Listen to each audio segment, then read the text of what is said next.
Finance Minister Sri Mulyani previously said during a meeting with the House of Representatives Commission 11, she said that the ministry had found that annual village funds were reportedly being paid to uninhabited fictitious villages. And however, the perpetrators who set up the villages is still unknown. And in this infographic segment, I would like to present to you some data about village fund. The first data will be about the number of village fund, we call it fact sheet.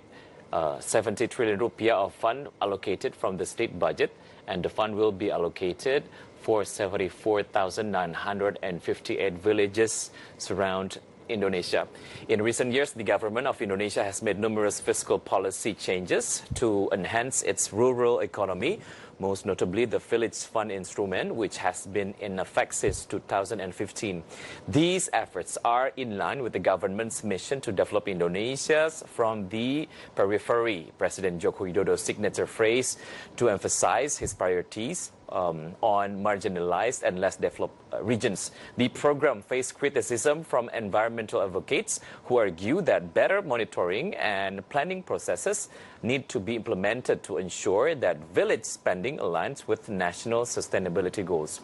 Loose monitoring and the fund village distribution process causing the emergence of fictitious villages. More detail on this, I will try to elaborate it after we check the next graphic. This is about the village fund realization and allocation. Village fund realization up to September 2019 as much as 42.2 trillion rupiah, and its village will get 800 million rupiah to 4 billion rupiah. And back on the case of phantom village or fictitious village, Finance Minister Sri Mulyani Indrawati announced that she is set to commence an investigation on reports of a phantom village, which is effectively a fictitious village with no residents that is slated for an 1 billion government village fund. The phantom village is believed to be a modus operandi to obtain shares in the government's village fund allocation. Sri Mulyani argues that such cases have emerged due to a lack of stringent monitoring. In order to prevent similar cases in the future, the minister will conduct a complete mapping of the villages that have filed for the village fund in conjunction with the Home Affairs Minister. How much the state budget allocated for village funds in 2015 up until now? Let's see the next data. This is a village fund progress in trillion rupiah. In 2015, the budget allocation for the village reached 20 trillion rupiah. The number keeps increasing. In 2016, 46.9 trillion rupiah. In 2017 and 2018, the number is pretty much the same on 60 trillion rupiah. And in 2019, located as much as 70 trillion rupiah.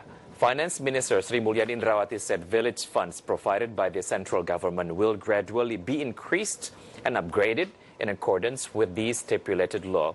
If its implementation is good, the village fund will gradually be increased. Now it is still in the process of reinforcement in the villages. Every budget provided for villages should be beneficial to the community and should reduce various diversions. How many villages registered in Central Bureau of Statistics? Let's see the next graphic. This is the 6 regions with the largest number of villages. We only took like 6 regions because we have so many regions that have a lot of villages there.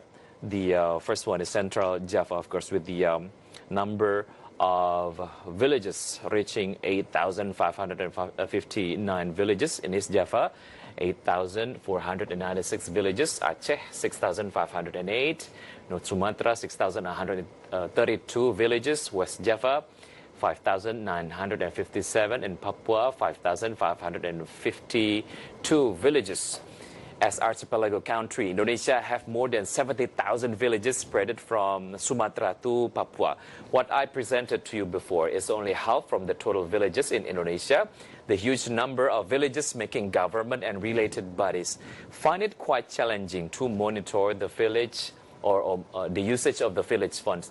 Minister of Home Affairs have a statement on the case of the fictitious villages and what he trying to say about this. We're going to see the Next graphic. This is the statement from Tito Karnavian, Minister of Home Affairs.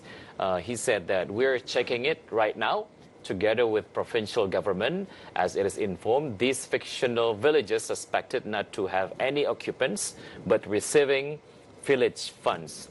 And the central government is responsible for allocating village funds in the annual state budget. However, district heads are responsible for fund disbursement and administration.